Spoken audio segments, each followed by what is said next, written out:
আদালত কর্তৃক রাজনৈতিক দলের রেজিস্ট্রেশন বাতিলের নজির এই ভারতীয় উপমহাদেশে আর দ্বিতীয়টি নেই। বাংলাদেশের গণতান্ত্রিক সংসদীয় গণতান্ত্রিক রাজনীতির সাথে বাংলাদেশ জামাত ইসলামীর অস্তিত্ব ওতপ্রোতভাবে জড়িত। এটি একটি ইনসেপারেবল টুইন। দেশে দেশের বাইরে বাংলাদেশের নাগরিকরা জামাত ইসলামের প্রতি অনেক আশা এবং আকাঙ্ক্ষা করে। ডেমোক্রেটিক প্রসেসে বাংলাদেশ জামায়াতে ইসলামীর রাজনৈতিক যে নিবন্ধন ছিল ইলেকশন কমিশনে, সেটি গণতান্ত্রিক উপায়ে ক্যান্সেল করা হয় নাই। তড়িঘড়ি করে ইলেকশন কমিশনের সামনে দরখাস্ত পেন্ডিং থাকা অবস্থায় আদালত মেজরিটির ভিত্তিতে এই রেজিস্ট্রেশনটিকে ক্যান্সেল করেছে। এর বিরুদ্ধে আমরা আপিল করেছিলাম। আপিল মামলার শুনানি হয়েছে, আগামীকালকে আবার শুনানি হবে।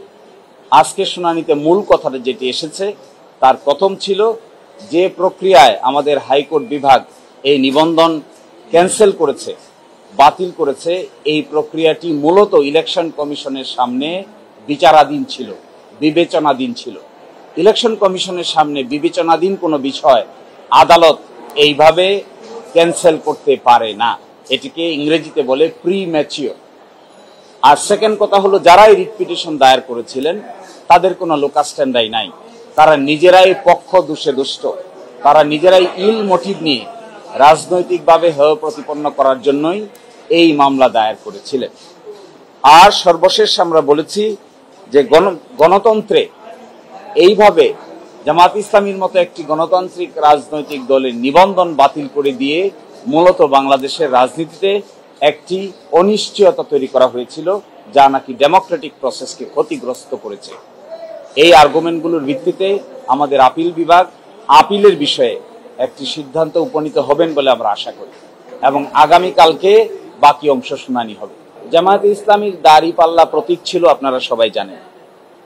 আজ থেকে না, জামাত প্রতিষ্ঠার পর থেকেই দাড়িপাল্লা প্রতীক জামাত ইসলামীর মার্কা হিসেবে বিবেচিত।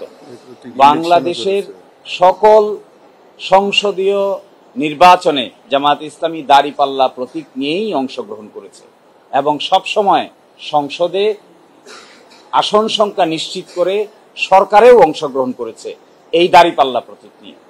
কিন্তু হঠাৎ করে 2016 সালে ফুল কোর্ট সভার একটা সিদ্ধান্তের ভিত্তিতে এই দাড়িপাল্লা প্রতীক ব্যবহার না করার জন্য নির্দেশ দেওয়া হয়। আমরা সেটিও আদালতে তুলেছিলাম। আজকে সেটির উপরে আংশিক শুনানি হয়েছে। এই প্রতীক সংক্রান্ত বিষয়ে আগামীকালকে সকাল 9টায় 1 নম্বর আইটেম হিসেবে শুনানি হবে।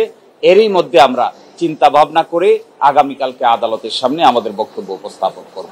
উনি বলতে চেয়েছেন যে এটাই প্রথম কোনো ইনস্ট্যান্স কিনা, উদাহরণ কিনা, যেখানে আদালত কর্তৃক রাজনৈতিক দলের রেজিস্ট্রেশন বাতিল করা হয়। আমরা বলেছি আদালত কর্তৃক রাজনৈতিক দলের রেজিস্ট্রেশন বাতিলের নজির এই ভারতীয় উপমহাদেশে আর দ্বিতীয়টি নেই, এইটিই প্রথম। এবং জামাত ইসলামীর রেজিস্ট্রেশনকে বাতিল করা হয়েছে, ইলেকশন কমিশন বাতিল করেনি। ইলেকশন কমিশন রেজিস্ট্রেশন দিয়েছে, কিন্তু হাইকোর্ট ডিভিশন মেজরিটির ভিত্তিতে এটি বাতিল করেছে। এই নজির এই ভারতীয় উপমহাদেশে একটি এবং একমাত্র নজির। যখন এই মামলাটি জনাব জসিমউদ্দিন সরকার জামায়াতের পক্ষ থেকে কাগজপত্র ইলেকশন কমিশনে জমা দিচ্ছিলেন, ইলেকশন কমিশন সংশোধনী দিয়েছিল, আবার জমা দিয়েছেন, আবার সংশোধনী দিয়েছে, আবার জমা দিয়েছেন, আবার সংশোধনী দিয়েছে। 2012 সালের 1 অক্টোবর পর্যন্ত এই চিঠি আনা নেওয়া চলেছে। জনাব জসিমউদ্দিন সরকার বারবার জমা দিয়েছেন।